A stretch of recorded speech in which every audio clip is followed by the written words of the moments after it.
నమస్కారం. నిన్న నా ఫేస్బుక్లో నైట్ పెట్టినటువంటి పోస్ట్ ఇది. ఈరోజు మార్నింగ్ నుంచి కూడా మొత్తం క్రాస్ చెక్ చేస్తూ ఉన్నప్పుడు కొంతమంది కూటమి ప్రభుత్వం మీద నిందలు వేద్దామని చూస్తున్నారు. ఇంకొంతమంది ఏమో బాధితుల పక్షం నిలబడాల్సింది పోయి వారి దగ్గరికి వెళ్ళి కొన్ని పనికి మన చవరాచలు చేసే పార్టీలు పరామర్శిద్దాన్ని వచ్చిన వాళ్ళ మీద అరవండి నిందలేండి అంటూ ఉన్నారు. ఇవన్నీ చూసిన తర్వాత నేను నిన్న కాల్ రికార్డ్ చేసిన దానికి సంబంధించి మొత్తం మీ ముందు ఉంచుదాం అనుకుంటూ ఉన్నా.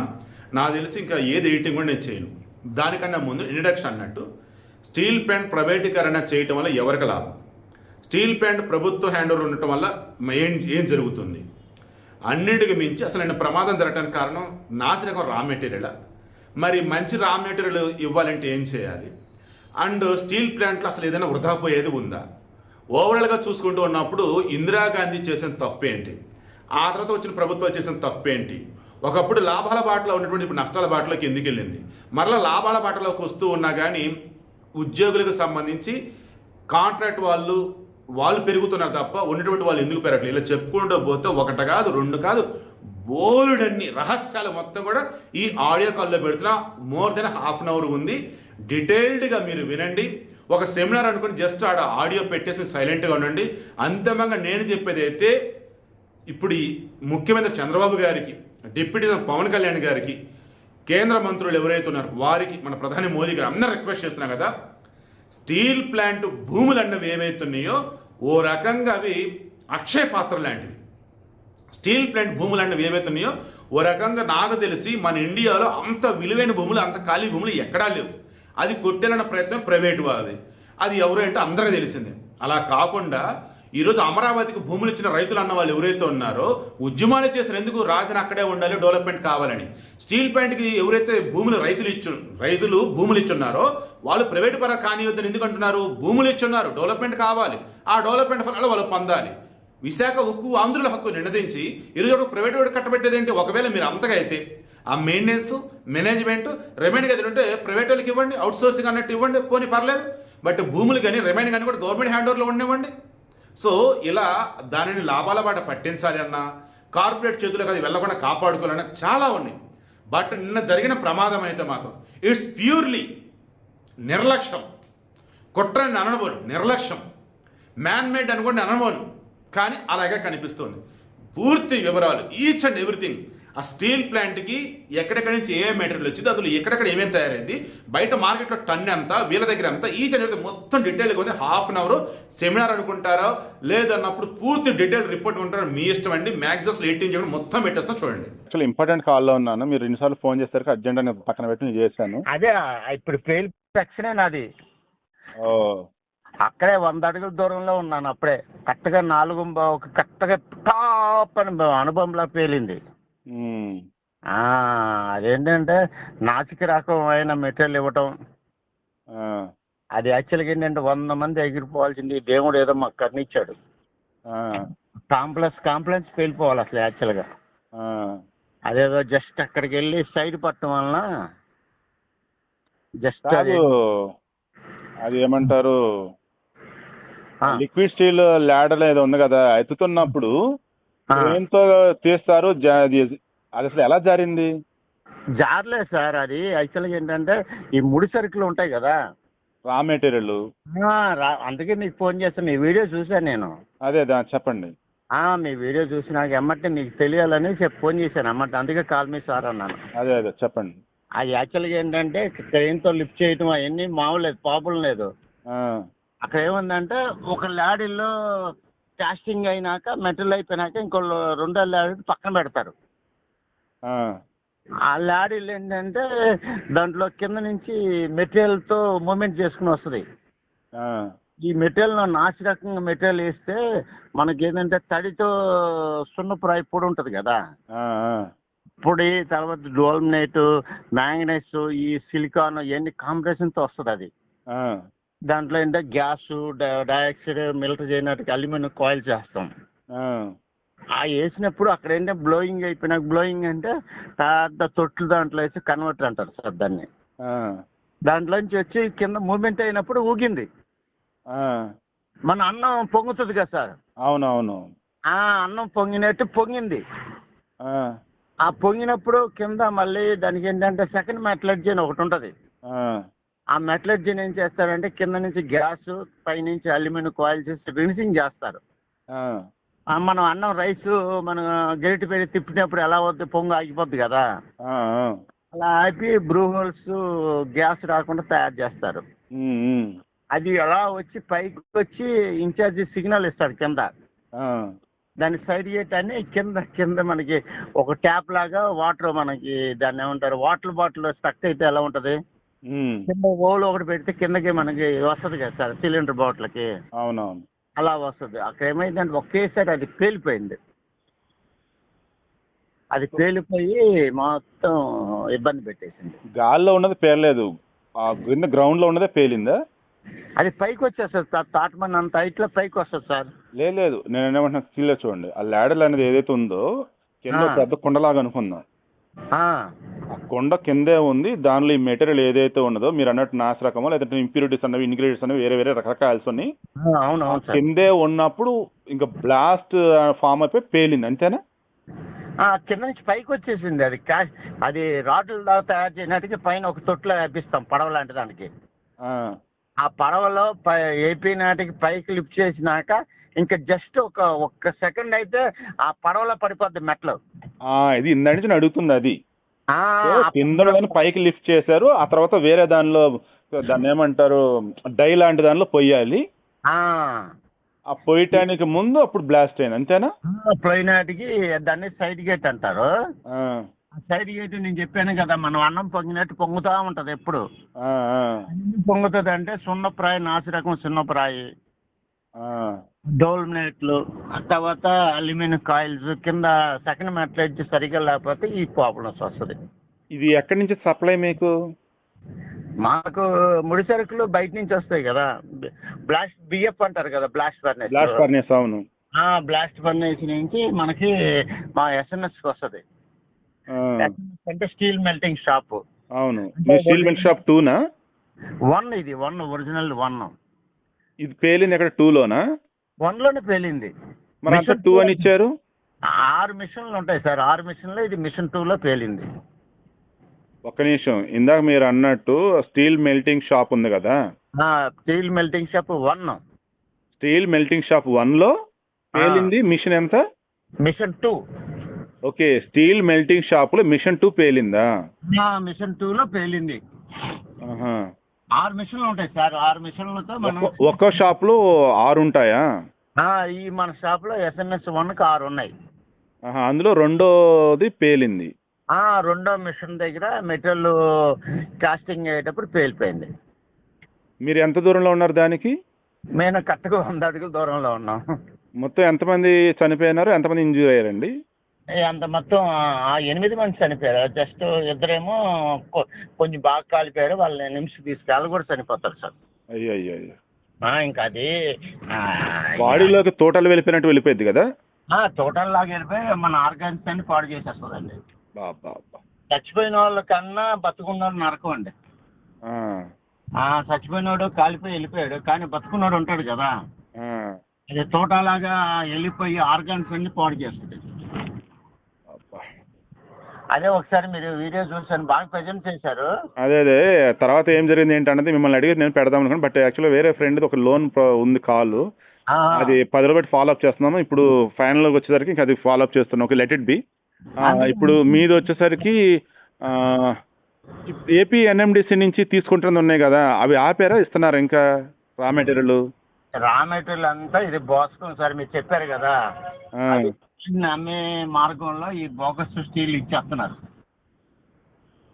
సెకండ్ క్వాలిటీ ఉంటాయి కదా సార్ మనకి, అది మెయిన్. ఇంకోటి ఏంటంటే ఇది కర్నూలు సాగు కారణం అన్నట్టు సార్, మనకి ప్రొడక్షన్ పరంగా మనకి ఆ ప్రొడక్షన్ రివార్డులు ఇవ్వని ఎవరు అడగరు సార్. మన బేసిక్ డిఏలో మాకు 11% జీతం తగ్గించి ఇచ్చారు సార్ ఈ నెల. 11% నాకు 15,000 కట్ అయిపోయిందండి. రిటైర్మెంట్ దగ్గరలో ఉన్న వాళ్ళకి 15,000 కట్ అవుతుందంటే ఎవరు బతికేస్తారు సార్? ఇది గవర్నమెంట్ తీసుకున్న నిర్ణయమా లేకపోతే ఇక్కడ సిఎండి డైరెక్టర్లు తీసుకున్న నిర్ణయమా అర్థం అవ్వట్లేదు. మీరు స్టిల్ ఇప్పుడు రాష్ట్రీయ ఇస్పాత్ నిగమ్ లిమిటెడ్ కింద ఉందా? ఇంకా దాంట్లోనే ఇంకా ప్రైవేట్ ఏం చేయలేదు. సెయిల్లో కలుపుతున్నారు, అది ప్రపోజ్ కూడా ఏమి ఇంకా ముందుకు జరగట్లేదా? ఏమీ లేదు. అదేమన్నా అంటే మాకు దగ్గరగా 3 సంవత్సరాల నుంచి ఆపు జీతాలు, పర్సెంటేజ్ జీతాలు ఇస్తున్నారు సార్. దాని గురించి మన మినిస్టర్ ఉన్నారు కదా సార్, విష్ణు వర్మ ఉన్నారు కదా, శ్రీనివాస్ వర్మ. అవును, సహాయ మంత్రి.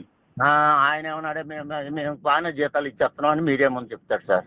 కాల్ రికార్డ్ చేస్తాం, చూసుకొని చెప్పండి. పర్వాలేదు, నేను చెప్తున్నాను కదా. శ్రీనివాస వర్మ మీరు రికార్డింగ్ పెట్టుకోండి, ప్రాబ్లం లేదు. శ్రీనివాస వర్మ మీడియాకి ఇచ్చినప్పుడు మేము ఆల్రెడీగా ఫుల్ జీతాలు ఇచ్చేస్తున్నాం అని చెప్పేస్తున్నాడు. నేను ఎందుకు చెప్తున్నా అంటే, నేను ఒక సెంటర్ యూనియన్లో, ఇప్పుడు ఏఐటీసీలో ఉన్న యూనియన్లో సెంటర్ చెప్పి నెంబర్ని ఈ రోజు నేను చేసే సెక్షన్లో దగ్గర 4 లక్షల టన్నులు బంగారం దాచినట్టు ఉంచాం. ఏంటిది బంగారమా? అదే మన ఇనుమును స్టీల్ అంటారు కదా, తయారు చేసి ఇస్తాం కదా. 4 లక్షల టన్నులు ఉంది సార్ నేను చేసే వర్క్ దగ్గర. మొత్తం ముడిసరుకు తర్వాత భూమిలో బుల్లెట్స్ అంటారు కదా, రికార్డ్ పెట్టుకోండి. నేను చేసే సెక్షన్లో 4 లక్షల టన్నులు ఎస్ఎన్ఎస్ 1, 2, 2 కలిపి అలా మనం మన పొట్టకి ఒక బిర్యానీ తింటాం కదండి. 4 బిర్యానీ తింటే ఏమవుతుందండి, పొట్ట ఎప్పుడైనా పగిలిపోద్దా లేదా? ఆ మెటీరియల్ 8 నెలల నుంచి అలా పెట్టేశారు సార్. అంటే మీకు దాని దగ్గర ఆర్డర్లు రావట్లేదా, లేదన్నా ప్రొడక్షన్ పెంచుదాము ఒకసారిగా లాభాలు పండిద్దాం చెప్పి ఇలా చేస్తున్నారా? ఆర్డర్లు ఎందుకు రావు సార్? స్టీల్ ప్లాంట్ రోడ్డు మీద ఒక మెటీరియల్ పెట్టి ఆర్టీఏక్లాగా అమ్ముడుపోతాయి. మరి ఇప్పుడు ఇంత ఎందుకుంది మరి అక్కడ మెటీరియల్? ఎందుకు చేస్తున్నారో ఏమి చేస్తున్నారో మాకేం తెలీదు. ఇప్పుడు ఒక వస్తువు మీకు, మన ఉదాహరణకి హైదరాబాద్ బిర్యానీ అనేది ఒక హోటల్ పేరు ఉంది సార్. ఆ బిర్యానీ చేస్తే ఆన్లైన్ బుక్ చేసుకుంటారా, లేకపోతే దాన్ని పాడు చేసుకుంటారా? నేను అందుకే రికార్డు ఉంది కాబట్టి నేను చేసే దాంట్లో బ్రూమ్ స్టోరేజ్ దాంట్లో 1, 2 కలిపి 4 లక్షల పైన ఉంది సార్ మా దగ్గర మెటీరియల్. ఇప్పుడు ఆ మెటీరియల్ వచ్చేసి ఫైనల్ ప్రోడక్ట్ అయిందా? ఫైనల్ ప్రోడక్ట్ చేయాలా? ఫైనల్ ప్రోడక్ట్ ఒరిజినల్ బ్రూమ్స్ అంటే అది రెడీ టు డిస్పాచ్ మార్కెట్లో? Ready to dispatch. దానికి మిల్స్కి అని మనకి ప్రపంచంలో నెంబర్ 1 మిల్స్ సార్. మన ఏ దేశంలో కూడా అలాంటి మిల్స్లు మనకు లేవు. మరి ఎందుకు దాన్ని ఇంకా సేల్ చేయకుండా అక్కడే పెట్టారు? గ్యాస్ మనం అందిస్తే కదా, అది వేడి చేసినాక దాన్ని ఇప్పుడు పెద్ద భూమిని చిన్న భూమి చేయాలంటే హీటింగ్ చేయాలి కదా సార్. ఓకే, మెల్ట్ చేయాలి. హీట్ చేయాలన్నా గ్యాస్ పెట్టాలి కదా దాంట్లో, ఫర్నేస్లో. గ్యాస్ తయారు చేసేది కోకోవెన్ నుంచి వస్తుంది. కోకోవెన్కి కోక్ ఇవ్వట్లేదు మనం. ఏమివ్వట్లేదండి? కోకు బొగ్గు అంటారు కదా, బొగ్గు. అవునవును. ఆస్ట్రేలియా నుంచి బొగ్గు వస్తే దాంట్లో ఏం చేస్తారంటే మనకి దాని ముడి సరుకులు కూడా ఎలా ఉంటుందంటే, ఆ బొగ్గు కోల్ నుంచి ఏం చేస్తారంటే తారు, బెల్జియం ఇవన్నీ బైప్రొడక్ట్లు తెస్తారు మన వాళ్ళు. అవును. ఆ ముడికిపోయిన పూర్వం మనం ఒక పేడ ఉంది కదా, ముద్దంతా వేసి గోడ కడతాం కదా పీటకల్లాగా. ఈ పొడి బొగ్గుని తీసుకొచ్చి ఈ సెంటర్ ప్లాంట్లో ఇనపరాయిలో కలుపుతాం. అది ఆటోమేటిక్గా ఇటు బొగ్గు అని పడుతుంది, అటు గ్యాస్ బై ప్రొడక్ట్లు వస్తాయి మనకి ఆస్ట్రేలియా కోల్ వలన. స్టీల్ ప్లాంట్లో ప్రతి వస్తువు కూడా వేస్ట్ అవుతుంది సార్. వేస్ట్ అవ్వదు, 1% వేస్ట్ అవుతుంది తప్పితే ఏది వేస్ట్ అవ్వదు. మీకు సింగరేణి బొగ్గు అంత క్వాలిటీ ఉండదా? సింగరేణి బొగ్గు కూడా కావాలంటే దానికి ఆస్ట్రేలియా బొగ్గే మెయిన్ మనకి ఉపయోగపడుతుంది. ఓకే, నేను అడుగుతా 1 by 1 పాయింట్స్ చెప్పండి ఇక్కడ. ఫస్ట్ యాక్చువల్గా మొన్న జగన్మోహన్ రెడ్డి గవర్నమెంట్ ఉన్నప్పుడు ఈ స్టేట్ మినరల్ డెవలప్మెంట్ కార్పొరేషన్ నుంచేసి కొన్ని స్టీల్ ప్లాంట్లు అడిగినవి వచ్చేసి కాంట్రాక్ట్ దాన్ని ఎక్స్టెండ్ చేయలేదు, ఆపారు అన్నారు. ఇప్పుడు స్టేట్ మినరల్ మైనింగ్ డిపార్ట్మెంట్ నుంచి ఇచ్చేవి ఇప్పుడు ఇస్తున్నారా, ఆపారా? ఏమి రావట్లేదు, అన్ని కూడా బయట థర్డ్ పార్టీ నుంచే కొంటున్నారు. జగన్ గారు ఉన్నప్పుడు ఏంటంటే అతను ఎంప్లాయీస్ జీతాలు ఇవ్వకుండా ఆపలేదు, ఎంప్లాయీస్ జీతాలు ఇచ్చారు జగన్. కానీ మీరు చెప్పారు కదా, రా మెటీరియల్ ముడి సరుకుని మనకి సరిగ్గా టైంలో అందించుకోలేకపోయాడు. ఓకే, ఇసుక కానించి ఇనపరాయి వరకు కూడా మనకి అవసరం, ఇసుక నుంచి కూడా. అవును, సిలికా అదే కదా, సిలికాను ఇవన్నీ కూడా మనకి అవసరమే. ప్రతి వస్తువు కూడా మనకు అవ్వాల్సినవి ఇవ్వలేదు. దాంతో జగన్ గారు ఏం చేశారంటే, విశాఖపట్నం గంగవరం పోర్ట్ ఉంది కదా, అవును, దాంట్లో మనకు కొంత పర్సెంటేజ్ ఉంటే దాన్ని ఆదానికి ఇచ్చేసాడు. అది ఇచ్చాడు, అది రాజకీయం మనం పెట్టమను. ఆయన ఉన్న రోజులు 4 సంవత్సరాలు 5 సంవత్సరాల్లో ఎంప్లాయీస్ జీతాలు పర్సెంటేజ్లు ఇది ఏమో ఫుల్ జీతాలు ఇచ్చాడు. రివార్డులు ఈ బోనస్లు లేవు కానీ ఇచ్చాడు. ధర్నాలు స్ట్రైకులు చేసుకున్నా కూడా ఏ ఎంప్లాయీని కొట్టలేదు, తిట్టలేదు అతను. కానీ ఇప్పుడు వచ్చిన తెలుగుదేశం కానీ బీజేపీ, జనసేన వీళ్ళు వచ్చేంటంటే అతనికన్నా అతనైతే ఇంకా జీతాలు ఇచ్చి, వీళ్ళు జీతాలు ఆపు జీతాలు, సగం జీతాలు, మీరు సరిగ్గా పని చేయట్లేదు. మరి ఒక నిమిషం, జగన్ ఉన్నప్పుడు ప్రైవేటీకరణ చేయకుండా అడ్డుపడటానికి ఆయన ఎఫర్ట్స్ ఏం పెట్టింది లేదు. బట్ వీళ్ళు ప్రైవేటీకరణ చేయకుండా అడ్డుపడ్డారు. అండ్ కేంద్రం నుంచి రివైవల్ ప్యాకేజ్ కూడా పట్టుకొచ్చారు కదా. ఏం ప్యాకేజ్? ఆ ప్యాకేజ్ దేనికంటే ఉపయోగం చెప్పండి. మీరు ప్యాకేజ్ తెచ్చారు, మాకు జీతాలు, పిఎఫ్లు, అక్కడక్కడ అప్పులు ఉన్నాయి కదా. ఇప్పుడు మనం 4 అన్నదమ్ములు సార్. మన 4 అన్నదమ్ముల్లో సరిగ్గా అండర్స్టాండ్ లేక పెద్దోడు వచ్చి మనకి ఇంత అప్పు ఉందని, మన అప్పు లేకపోతే మన ఇల్లు ఆక్రమిస్తారని ముందు ఆ అప్పులు కట్టుకున్నాటికి ఎస్బీఐ బ్యాంకులు ఉన్నాయి కదా సార్, వాటికి ఒప్పించి తర్వాత ఈ బొగ్గు ఐరన్ వస్తాయి కదా బయట నుంచి, అవి మేము మీకు అడ్డుంటామని కొన్ని పంపించాడు, కొన్ని పంపించలేదు. కొన్ని ఏంటంటే మీ జీతాలే మీరే పని చేసుకొని చేయమన్నారు. దాంతో ఏంటంటే విఆర్ఎస్ స్విచ్ పడేశారు. మంచి మంచి స్కిల్స్ వాళ్ళు అందరూ ఉండరు కదా సార్ జీతాలు రాకపోతే. వాళ్ళు దగ్గర ఒక 2,000 మందిని బయటకు పంపించాడు. వాళ్ళు పంపించింది పోనీలేని ఎంతమంది అండి వాళ్ళు? ఒక 2,000 ఎంప్లాయీస్ ని బయటకు పంపించారు. ఈ మధ్య రీసెంట్ కాంట్రాక్ట్ అన్నప్పుడు ఉత్తర భారతదేశంలో పట్టుకొచ్చారన్నారు. ఏంటి సార్? రీసెంట్ గా కొంతమంది కాంట్రాక్ట్ వాళ్ళని నియమించారు, వీళ్ళంతా నార్త్ ఇండియా నుంచి వచ్చారన్నారు. అది బయట వాళ్ళని వీళ్ళు సపరేట్ గా తెచ్చుకున్నారు. ఒరిజినల్ గా మీరున్నారు సార్ మీడియాలో, మీరు చేసినట్టు కొత్త నేను వస్తే చేయగలను ఏంటండి.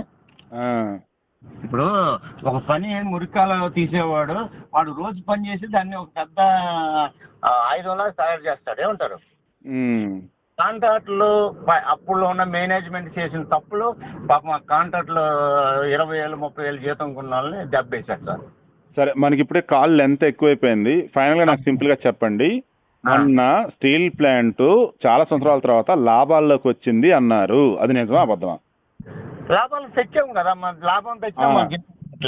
అది నేను 1 by 1 చెప్పండి. లాభాల్లోకి తెచ్చారు, రైట్. లాభాల్లోకి తీసుకురావటం వల్ల మీకు ఏదైనా ఉపయోగం జరిగిందా? మాకేమి జరగలేదు. మాకు ఇంకా జీతాలు కొరత పెడుతున్నాడు. ఓకే. మాకు రావాల్సిందే 3 సంవత్సరాల నుంచి జీతాలు కూడా ఇచ్చేస్తా ఉన్నారు లాభం వస్తే. మేము లాభం తెచ్చిన జీతాలు ఎక్కువ, వీళ్ళు మాకు గవర్నమెంట్ చెప్పుకునేది తక్కువ. సరే, నేను పనిచేసే దగ్గర అది ఒక 30,000 కోట్లు ఆస్తుంది. స్టీల్ మిల్ షాప్ 1 లోనా? స్టీల్ 1, 2 రెండిట్లోని. అలా ఎన్ని ఉంటాయండి అక్కడ మీ దగ్గర? స్టీల్ మిల్ షాప్ 1, 2 ఇలా ఎన్ని ఉంటాయి? 2 ఉంటాయి సార్. రెండిట్లో మిషన్లు అన్ని అక్కడ 3 మిషన్లు, ఇక్కడ 2 మిషన్లు ఉంటాయి. 6 మిషన్లు ఉంటాయి సార్ ఇక్కడ. ఈ బ్లాస్ట్ ఫర్నేస్ ఎన్ని ఉన్నాయి మొత్తం? 3 ఉన్నాయి sir. Okay, blast furnace 3, steel mill షాప్లో వచ్చేసి 5 ఓ రకం మెషిన్స్ మొత్తం. అండ్ మీకు ఒక సింపుల్గా చెప్తా. కోకో వన్ అంటే మన కోల్ ఉంది కదా సార్, మీకు అందుకే సింపుల్గా చెప్తున్నాను.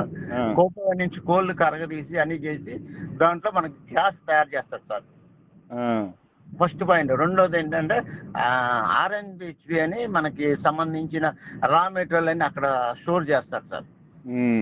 తర్వాత CRMP అని ఈ మన సున్నపు రాయికి సంబంధించిన ఇవన్నీ స్టోర్ చేస్తారు సార్. ఇవన్నీ కలిసి మనకి సింటర్ ప్లాంట్ అని ఒకటి ఉంటుంది సార్. దాంట్లో ఈ కోలు సంబంధించిన పొడి, ఈ ఐరన్ ఓర్కి సంబంధించిన ముద్దలు తయారు చేసి సెంటర్ నుంచి బ్లాస్ట్ ఫర్నెస్ పంపిస్తారు సార్. దాంట్లో ఏంటంటే అంతకుముందు మనకు ఒక సింటర్ ప్లాంట్ నుంచి 3,000 4,000 టన్నులు రావటం కష్టంగా ఉండేది సార్. సింటర్ ప్లాంట్లో ఎప్పుడైతే 15,000 టన్నులు 30,000 టన్నులు కెపాసిటీ పెరిగింది, అది ఏకంగా బ్లాస్ట్ ఫర్నెస్కి వెళ్ళటం వల్ల మనకి 18,000 20,000 దాకా మనకి ప్రొడక్షన్ వచ్చింది. దాన్ని తీసుకుని ఏం చేస్తారంటే మనకి SMS పంపిస్తారు. అక్కడ ఉక్కు తయారవుతుంది వస్తుంది. బ్లాస్ట్ ఫర్నెస్ లో ఉక్కు తయారవుతుంది. ఇనుపది పైకి పదిపోద్ది కదా, అది పట్టు ఉండదు. ఎప్పుడైతే SMS కంటే స్టీల్, ఒరిజినల్ స్టీల్ తుప్పు పట్టకుండా మనకు తుఫానుకి ఇట్లకి తట్టుకుని పునాదులకి వాటికి ఉపయోగించి రాడ్ తయారు చేస్తాం సార్ మనం. ఛానల్స్ ఎన్ని చేయడానికి స్టీల్ మెల్టింగ్ షాప్కి వస్తుంది సార్. ఆ స్టీల్ మెల్టింగ్ షాప్కి వచ్చినాక స్టీల్ మెల్టింగ్ షాప్లో ఏం చేస్తారంటే ఒకేసారి సన్నంగా చేయగలరు కదా, అంటే పెద్ద పెద్ద ముద్దలు బ్రూమ్ లాగా తయారు చేసి పెట్టేస్తాం. దాన్ని మిల్స్కి పంపిస్తాం సార్. బార్ మిల్లు, తర్వాత ఇలా రకరకాల మిల్స్ ఉంటాయి. ఆ మిల్స్కి వెళ్ళి మనకి ఏ సైజు కావాలో ఆ సైజు రాడ్లు ఛానల్స్ వచ్చేస్తాయి సార్. ఇవన్నీ చేయనాటి బాగా ఉన్న ప్రొడక్షన్లో అంతకుముందు CMD బాగానే చేశాడు, ఆయన వెళ్ళిపోయాడు. మళ్ళీ కొత్త CMD వచ్చాడు, ఆయన వెళ్ళిపోయాడు. ఇప్పుడు కొత్తగా ప్రభాకర్ అని ఈయన వచ్చాడు. ఈయన వచ్చి మన అక్కడ ఎగ్జిక్యూటివ్ ముసలోళ్ళు అయిపోయింది కదా, వాళ్ళకి దగ్గర ఒక 12 గంటలు చేయించాడని. 12 గంటలు డ్యూటీ 58 సంవత్సరాలు 57 సంవత్సరాలు చేసినాడు ఏం చేస్తారు సార్ మీరు చెప్పండి. గవర్నమెంట్ పబ్లిక్ సెక్టర్ అని చెప్తూ ఇలా చేయటం ఎంత న్యాయం అండి? ఇందాక మీరు అన్నారు కదా మీ స్టీల్ మిల్ షాప్లో వచ్చేసి 4 లక్షల టన్నుల మెటీరియల్ ఏదో ఉందన్నారు. 4 లక్షల టన్నులు. 4 లక్షల టన్నులు మీరు కరెక్టే చెప్తున్నారా? కట్టే మీకు మరి రికార్డు ఉంది, ఫోటో పెట్టుకొని పెడతాను. అంటే మనం అబద్ధం చెప్పను కదా. ఏమండి 4 లక్షల టన్నులు అంటే అదే కదా. దగ్గర దగ్గర 4 లక్షలు, తర్వాత 40 లక్షలు, 400, మై గాడ్ 1000 అండి. 4 లక్షలు ఇంటూ 1000 అన్నప్పుడు మేము కోట్లు వస్తుంది కదండి. 40 కోట్ల టన్నులు వస్తుంది, 40 కోట్ల కేజీలు వస్తుంది. అది మీరు చెప్పింది ఏంటంటే 4 లక్షల టన్నుల్ని టన్ను ఒక 1000 కేజీలు. ఒక టన్నుని మార్కెట్ లో మేము ఉన్న దగ్గర ఏంటంటే 25,000 నుంచి 30,000 అమ్ముకోవచ్చు నేను తీసిన ప్రొడక్షన్. బై ప్రొడక్ట్ అంటే సన్న రాడ్లు వస్తే 76,000 80,000 అమ్ముతారు. ఆ మిల్స్ ని ప్రొడక్షన్ లేకుండా గ్యాస్ లేకుండా ఆపేశారు. అక్కడికి వెళ్తే మనకి లాభాలు భయంకరంగా వస్తాయి. ఈ ఎస్ఎంఎస్ లోనే 30,000 చొప్పున వేసుకోండి, 4 ఇంటూ 30,000 ఎన్ని లక్షలు అవుతుందండి? ఎన్ని వేల కోట్లు అవుతుంది చూడండి. సో ఇప్పుడు ఈ 4 లక్షల టన్నుల ఉక్కు అన్నది ఏదైతే ఉందో ఇది వచ్చేసి semi finished product. Semi finished product అన్నప్పుడు మీరు అన్నట్టు రాడ్లు ఇంకా సంథింగ్ అవి అన్నట్టు అంతేనా? దానికి సంబంధించి ఏదైతే ప్లాంట్స్ ఉన్నాయో అందులో గ్యాస్ లేక వేరే లేక ఆపారు అంతేనా? గ్యాస్ లేక గ్యాస్ తయారు చేసుకోకుండా ఎంప్లాయీస్ మీద పెట్టేసి వంక పెడుతున్నాడు. ఇప్పుడు ఇవన్నీ 4 లక్షల టన్నులకి సంబంధించి డైరెక్ట్ గా ఇది అమ్మటం కుదరదా? అమ్మేసుకోవచ్చు. ఇప్పుడు మార్కెటింగ్ ఇప్పుడు తెచ్చాడు, ఇప్పుడు ప్రభాకర్ ఆయన వచ్చాడు కదా, ఇప్పుడు అమ్ముతున్నాడు. అవి అమ్మితే మనకి లాసే కదా. 30,000 చొప్పున అమ్ముకుంటే మనం బై ప్రొడక్ట్లో మనం ఫినిషింగ్ ప్రొడక్ట్లో వెళ్ళిపోతే మనకి 70,000 80,000 వస్తుంది. Okay okay okay. ఇప్పుడు అమ్ముకున్నా కూడా 40,000 కోట్లు ఉంటుంది మన దగ్గర. అవి అమ్ముకున్నా కూడా అప్పులే ఉండవు స్టీల్ ప్లాంట్ మీద. ఇప్పుడు ఉన్న ప్రొడక్షన్ ఆ స్క్రాప్ లో అమ్ముకున్నా మనకు అప్పులు ఉండవు. అది మరి దీని గురించి ఇప్పుడు ఒకటి చెప్పానండి. ఇప్పుడు మేము steel plant employees Pakistan Bangladesh నుంచి వచ్చినట్లా చూస్తాడు తప్ప వీళ్ళు భారతీయులు భారతదేశంలో హిందువులు అనే టైప్ లో లేదు. మొన్న మీరు చెప్పారు కదా, భలే చెప్పారు, నేను వీడియో చూసేయాలండి అది మీకు మెసేజ్ కూడా. అలా వీళ్ళు ఏంటంటే ఈ స్టీల్ ప్లాంట్ ఎంప్లాయీస్ బంగ్లాదేశ్ వాళ్ళు పాకిస్తాన్ అనుకుంటున్నారు. మీరే చెప్పాలి, ఎందుకంటే మీకు ఇందుకు లోతుగా ఎందుకు చెప్పానంటే గురుగారు మీ దగ్గర చాలా సబ్జెక్ట్ ఉంది సార్. అందుకే మీరు వీడియో చూస్తూ ఉంటాను కదా, మంచి మంచి వీడియోలు. ఇది ఎందుకంటే మీకు స్టీల్ ప్లాంట్ గురించి తెలియాలి, ఎందుకంటే ఇక్కడ గవర్నమెంట్ విమర్శించకాటం. చూడండి, గవర్నమెంట్ యొక్క సపోర్ట్ లేదు, ప్రకృతి కూడా సపోర్ట్ లేదు. ఇప్పుడు గవర్నమెంట్ సపోర్ట్ జీతాలు లేక బాధపడుతుంది, ప్రకృతి కూడా మాకు సపోర్ట్ చేయలేదు, జనాలను అలా చంపుకొని వెళ్ళిపోయింది. ఇంకేంటి చెప్పమంటారు? ఎవరి మీద మేము కంప్లైంట్ ఇవ్వగలం? ఓ రకంగా ఈరోజు అదృష్టం కొద్దీ బతికిపోయారు చాలా మంది, అంతేనా? కొంతమంది అదృష్టం కొద్దీ బతికారు, వాళ్ళు ఏదో స్టార్ ఉంది కాబట్టి. సరే, నేను మొత్తం రికార్డ్ చేశాను, దీనికి తగ్గట్టు నేను ఒకసారి మళ్ళీ రీచెక్ చేసుకొని రేపు మార్నింగ్ నేను ఫ్రెష్ వీడియో పెడతాను. ఓకేనా? దాంట్లో ఏమన్నా తప్పులు ఉంటాయి. మీరు ఇదేంటంటే మనం గవర్నమెంట్ విమర్శించడం కాదు, కార్మికుల యొక్క ఒక శ్రేయస్ కోరాలి. అదే దాన్ని బట్టి నేను మీరు అన్ని చెప్పారు కాబట్టి మార్నింగ్ అప్పుడు. ఓకేనా? థ్యాంక్ యూ అన్న, జాగ్రత్త మరి. ఓకే, ఒక్క సెకండ్. స్టీల్ ప్లాంట్ లో తెలివితేటలకి సూపర్ సార్, అలాగే విజ్ఞానం పరిజ్ఞానంలో సూపర్ సార్. కార్మికులు ఒక శక్తిగా పనిచేస్తారు సార్. ఇప్పుడు మీకు చెప్పేశాను, తెలివితేటలు అమోహం. వాళ్ళు తెలివితేటలు ఉపయోగించి ఎంత మన 2000 టెంపరేచర్లో పనిచేస్తున్నామంటే ఎంత గ్యారెంటీగా పనిచేస్తున్నారు ఇంజనీర్లు కానీ కార్మికులు కానీ. నెక్స్ట్ ఏంటంటే వాళ్ళ విజ్ఞానం భయంకరం, ప్రపంచానికి ఉపయోగపడే విజ్ఞానం ఉంది స్టీల్ ప్లాంట్లో. దాన్ని మీరు పెట్టుకొని ఆ డైలాగులో శక్తి కూడా కార్మికులు అతిగా శక్తిగా జీతాలు పైన పనిచేస్తున్నారు. సరే, లాస్ట్ ఒక డైలాగ్ ఇది కూడా రికార్డింగ్ లో ఉంది, దాని క్లారిటీగా చెప్పండి ఒక్క మాట. చెప్పండి. నాకు చాలా మంది అన్నది గవర్నమెంట్ అఫీషియల్స్ కావచ్చు, పొలిటీషియన్స్ అన్నది ఏంటంటే పర్మనెంట్ ఎంప్లాయీస్ అన్న వాళ్ళు ఎవరైతే ఉన్నారో తక్కువ టైం ఉంటారు, ఎక్కువ జీతాలు తీసుకుంటారు, పేరుకు వస్తారు వెళ్ళిపోతారు, ఫుల్ టైం ఉంటారు. నిజమా అబద్ధం? అది చాలా తప్పు సార్. అది ఎందుకంటే వాళ్ళు చేసేది స్టీల్ ఇండస్ట్రీస్. ఏంటంటే మనం 1800 2000 టెంపరేచర్లో పని చేయాలి. దీంట్లో 1 అవర్ పని చేసి మళ్ళీ 1 అవర్ పని చేస్తారు.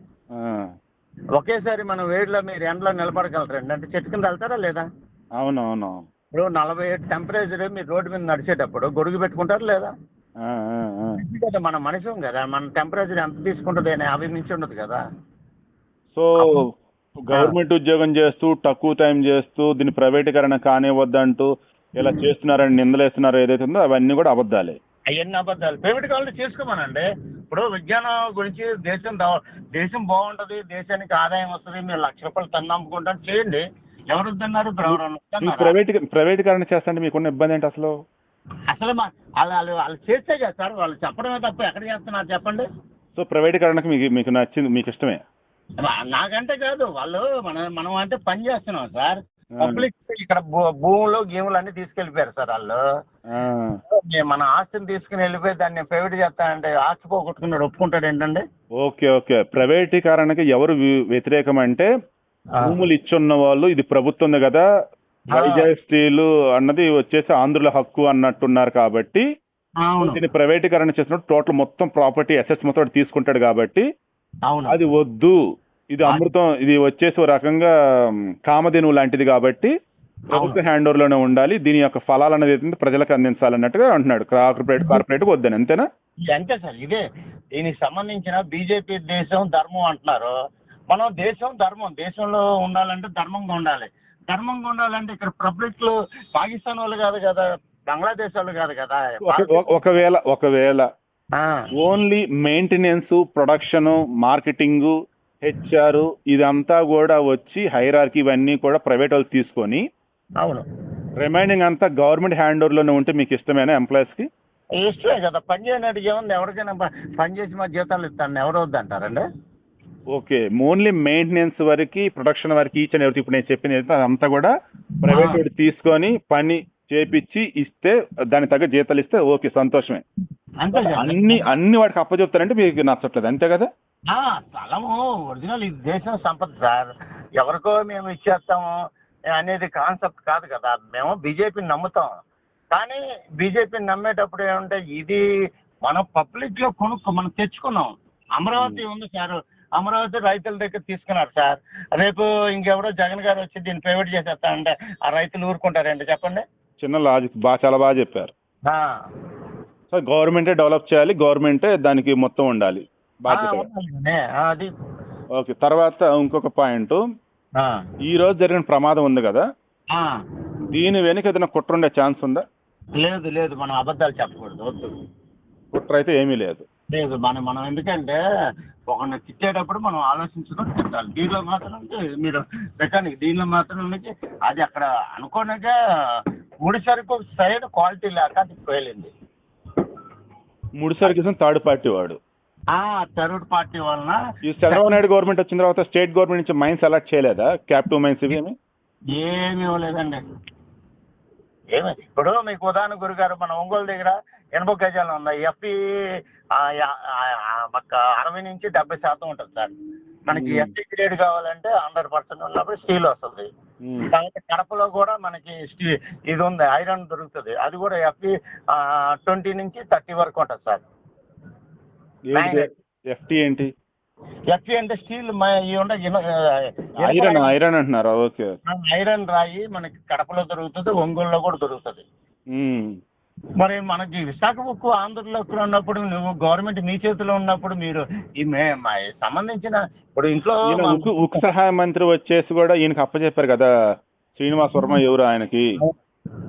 వీళ్ళు కూడా సెంట్రల్ గవర్నమెంట్ నుంచి ఏం క్యాపిటల్ మైన్స్ లాంటివి అసలు ఏమి తీసుకోలేదా? బయలుదేరిన గనులు కానీ అవి కానీ ఏమి అక్కడ ఆ రోజు ఇందిరాగాంధీ మనకి గవర్నమెంట్ ఇచ్చిన కానించి కూడా సెయిల్లో విడదీసినప్పుడు కూడా మైన్స్ మనకి ఇవ్వాల. మొదటి సెయిల్లో భాగం ఇది. First opening SAIL. ఇందిరాగాంధీ ఏం చేసిందంటే 82లో మళ్ళీ గవర్నమెంట్ వచ్చింది కదా, 82లో విడదీసింది. 77లో ఆమె ఉన్నప్పుడు ఏం చేసిందంటే 72లో శంకుస్థాపన చేసింది. విశాఖ ఉక్కు ఆంధ్రలో కింద శంకుస్థాపన చేసేసి వెళ్ళిపోయింది. ఎప్పుడప్పుడు బీజేపీ గవర్నమెంట్ జనతాదళ్ వచ్చినప్పుడు 1000 కోట్లు ఇచ్చాడు దీనికి డెవలప్మెంట్ చేయడానికి, జనతాదళ్ గవర్నమెంట్. ఆ తర్వాత 82లో ఇందిరాగాంధీ వచ్చింది.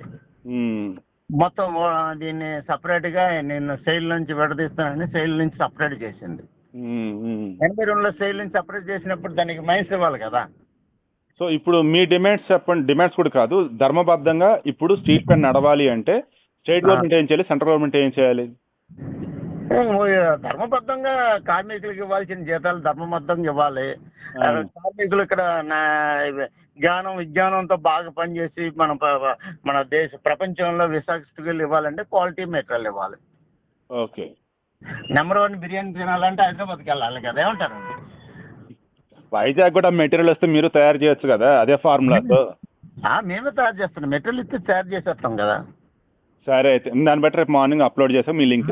ఏంటంటే ఇక్కడ వచ్చి అందుకే మీకు బై ప్రొడక్ట్లు అని చెప్పాను కదా, పోలీసు కూడా మేము భయపడతాం. వేస్ట్ ఏం చేయం సార్ ఇక్కడ.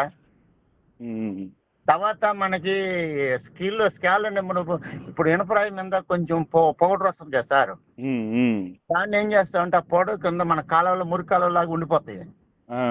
దాన్ని స్క్రాప్ రూపంలో కొనుక్కోవాలంటే 26,000 అవుద్ది మనకి. మేమేం చేసామంటే అవన్నీ తీసుకొచ్చి ముద్దలు తయారు చేసుకుని మేమే స్క్రాప్ తయారు చేస్తున్నాం. మాకు తయారు చేయనాటికి మాకు 5,000 అవుతుంది. ఏ ముద్దలు అన్నారు ఇవి? అంటే మనకి ఇప్పుడు ఒక ఇనుపరాయిని కరిగించినాక మెట్లు వస్తుంది కదా సార్, దాంట్లో అవును, దాంట్లో టెంపరేచర్ తగ్గినాటికి దాన్ని స్క్రాప్ వేయాలి, వేస్ట్ మెటీరియల్ వేయాలి. వేస్ట్ మెటీరియల్ వేసినప్పుడు అది టెంపరేచర్ 2,000 టెంపరేచర్ ఉంటుంది. దాన్ని 1600, 1700 అలా చేయాలంటే మనం పాత ఇనుము వేయాలి దాంట్లో. ఆ పాత ఇనుము మేమేం చేస్తున్నాం అంటే మా దగ్గర ఈ ఇనప పొడి పైకి లేచి కలవలో వెళ్ళిపోతుండేది. దాన్నే మేము పొడి పైకి లేచి కలవలోకి పోయిద్దా? కాలంలా కింద పడిపోద్ది. Okay okay. బై ప్రొడక్ట్ అంటే గ్యాస్ లో నుంచి పైకి వచ్చేసి ఆ పొడి ఉంటుంది సార్, ఆ పొడి అవును పొడి కరగదీసినప్పుడు చిన్న చిన్న చిన్న నల్లులు ఉంటాయి కదా సార్. అదేలేండి అవునవును. ఈవెన్ ఇప్పుడు రంపపు మిషన్ లో ఉంటాయి కదా చెట్లు, ఆ పొడి మిగిలిద్ది కదా అలా. ఓకే, దానిని మీరు మళ్ళీ తీసుకొచ్చి ఉండలు చేసేసి దాన్ని బై ప్రొడక్ట్ కింద వాడేస్తున్నారు. దాన్ని బైపాటుగా వాడేస్తున్నాం. సో ఫైనల్లీ మీరు చెప్పేది ఏంటంటే అసలు మేము ఎక్కడ ఏమీ వేస్ట్ చేయట్లేదు. గవర్నమెంట్ నుంచి మీకు మంత్లీ వచ్చే జీతాలు సరిగా ఉంటే చాలు, అండ్ క్యాప్టివ్ మైన్స్ అనేది మీకు కేటాయించేసి క్వాలిటీ మెటీరియల్ ప్రొవైడ్ చేస్తే ద బెస్ట్ వేరే ఇస్తారు, అంతేనా? అంతే, వాళ్ళు మైన్స్ ఇవ్వకపోయినా మాకు నెలకు వచ్చి ఇన్ని టన్నులు మాకు వచ్చేయాలి. నువ్వు ఆయన గవర్నమెంట్ ఏం చేస్తుందో చేసుకుంటుంది, మాకెందుకు. నాకు ఇవ్వాల్సింది ఇనపరాయి ఎంత ఒరిజినల్ క్వాలిటీ భూమి ఇచ్చి నీకు తయారు చేయమంటే బిర్యానీ తయారు చేయడం మా పని. సరే అండి, అంతా మంచి జరిగిద్ది. రేపు దీన్ని ఖచ్చితంగా మనం నేషనల్ లెవెల్లో ఇది నేను చూస్తాను. మీరు అక్కడ పాజిటివ్ గా చెప్పండి, మొదట వద్దు, ఇది గవర్నమెంట్ బాగానే చేస్తుంది కానీ వాళ్ళకి ఇవ్వాల్సిన విధంగా ఇస్తే జీతాలు అన్నీ ఇస్తే వాళ్ళు దేశంలో మేము వందే మాత్రం ట్రైన్ లాగా కనిపెడతాం. మేము వందే భారత్ ట్రైన్ లాగా మీరు కూడా కొత్తగా మేము కనిపెడతాము. ఇప్పుడు ఇంకోటి ఏంటంటే గురుగారు, ఇంకోటి చిన్న ఒకటి, ఈరోజు మనకి మెట్రో అయినాటికి పెద్ద పెద్ద ఈ కడుతున్నాం, పిల్లర్స్ కడుతున్నాం. అవును, ఇప్పుడు దేశం అంతా మెట్రో ట్రైన్కి సపరేట్ చేస్తున్నాం మనం. దానికి మన విశాఖపట్నానికి ఒక 30,000 కోట్లు ఇచ్చి మీరే కట్టమంటే కట్టేరా? ఇది ఎలా ఉంది గురుగారు? మంచి మీరు మనసులో పెట్టుకోండి. మెట్రో ప్రాజెక్టులకి నాటికి రాడ్లు, ఇది సిమెంట్ అన్ని అవసరం. మీ దగ్గర స్టీల్ ఉంది, సో డైరెక్ట్ గా మెంటర్ దాన్ని ఆ ప్రాజెక్ట్ కూడా మీకే ఇస్తే మీ వాళ్ళే కడతారంటున్నారా? మా మా దగ్గర సివిల్ ఇంజనీర్లు ఉన్నారు, అందరూ ఉన్నారు ఇక్కడ. ఓకే, ప్రాజెక్ట్ ఇచ్చి 30,000 కోట్లు వస్తాను, ఇన్ని పిల్లర్స్ కట్టేమంటే కట్టేస్తాం కదా మేము. మా దగ్గర సిమెంట్ కూడా వస్తుంది. ఇంతకుముందు ఇలాగే రైల్వేకి సంబంధించి రైలు చక్రాలు ఎక్కడో చేసినట్టున్నారు కదా ఉత్తరప్రదేశ్లోనే ఎక్కడో. దాన్ని కూడా తీసి ప్రైవేట్కి ఇచ్చి పారేస్తారు. Okay okay okay. అప్పుడు రైలు చక్రాలు చేయనాటి చేసి రాయబరేలీలోనా అది? రాయలబేలి ఆ సీఎండి ఇక్కడ ఇప్పుడు మాకు వచ్చి మా దంపలు తింటున్నాడు ఇప్పుడు వచ్చి. ఓకే సరే, నేను తర్వాత ప్లాన్ చేసి ఇస్తాను. ఓకేనా? మంచి విషయాలే మనం చెప్పింది ఏంటంటే మేము చెప్పింది బాగున్నా లేదా అన్ని కరెక్ట్ గానే ఉన్నాయి. నాకు యాక్చువల్ వెరీ ఇంపార్టెంట్ వర్క్ ఉంది నిజంగా, బట్ చాలా వ్యాలిడ్ పాయింట్స్ చెప్పారు, నేను అన్ని నోట్ చేశాను. ఫిల్టర్ చేసి రిమైనింగ్ అంతా నేను పెట్టేస్తాను. ఓకేనా? పెట్టాను సార్, మంచిదే. ఓకేనా? రైట్ సార్, జాగ్రత్త, బాయ్. అప్పుడు గవర్నమెంట్ నుంచి కూడా మనకు సపోర్ట్గా ఉంటుంది, మాట్లాడండి. ఓకే, షూర్ అండి, thank you, bye. Okay sir, okay sir. So మొత్తం చూశారు కదా, దీనిలో మీకేం అర్థమైంది? ఎక్కడన్నా కానీ అబద్ధాలంటే కనిపించాయా? కళ్ళ ముందు కనిపిస్తున్నవేనా లేదా చాలామంది చెబుతున్నవేనా? ఓవర్గా ఒకటే అడగదలుచుకున్నా, ఇప్పుడున్నటువంటి కేంద్ర ప్రభుత్వమైనా రాష్ట్ర ప్రభుత్వమైనా, అయ్యా మీరు నిజంగా అక్కడ ఉన్నటువంటి కార్మికులకి ఏదైనా న్యాయం చేయాలి అన్నా, ఆడున్నటువంటి ఉద్యోగులకు సంబంధించి అక్కడ మీరు ఏదైతే స్టీల్ ప్లాంట్ ఫలాలు అందాలి అన్నా, భూములు ఇచ్చిన రైతులకి మీరు న్యాయం చేయాలి అన్న ఒకే ఒకటి, ఇప్పటికైనా ఈ స్టీల్ ప్లాంట్కి సొంతంగా గనులను కేటాయించండి. మేలైనటువంటి రా మెటీరియల్ వచ్చేలా చూడండి. అప్పుడు విశాఖ ఉక్కు ఆంధ్రుల హక్కు అన్నారు చూసారా, అంతకు మించిన ద బెస్ట్ అనేది ఈరోజు ప్రభుత్వం మనకు చేసిందని చెప్పేసి అంతా హ్యాపీగా ఫీల్ అవుతారు. చంద్రబాబు నాయుడు గారు మీరు తలుచుకుంటే అయిద్దండి, దయచేసి ఆలోచించండి. మోడీ గారు, చంద్రబాబు గారు, పవన్ కళ్యాణ్ గారు దయచేసి ఆలోచించండి. ఇది అక్కడ ఉన్నటువంటి ఉద్యోగుల కోసమే కాదండి, ప్రపంచంలో ఉన్నటువంటి స్టీల్ ఫ్యాక్టరీలు ఏవైతున్నాయో అన్నీ కూడా ఈరోజు విశాఖ స్టీల్ ఫ్యాక్టరీ గొప్పతనాన్ని చూసి ఆశ్చర్యపోవాలి. ఆ రకంగా దానిని తయారు చేయండి. నేను చనిపోయినటువంటి వాళ్ళు ఎవరైతే ఉన్నారో చాలా చాలా బాధాకరం. బ్రతికుండి ఆ ప్రమాదంలో గాయపడినారు చూసిరా, వాళ్ళకైతే నరకం అంట. దేవుడా త్వరగా వాళ్ళు కోలుకునేలా చేయ్యా.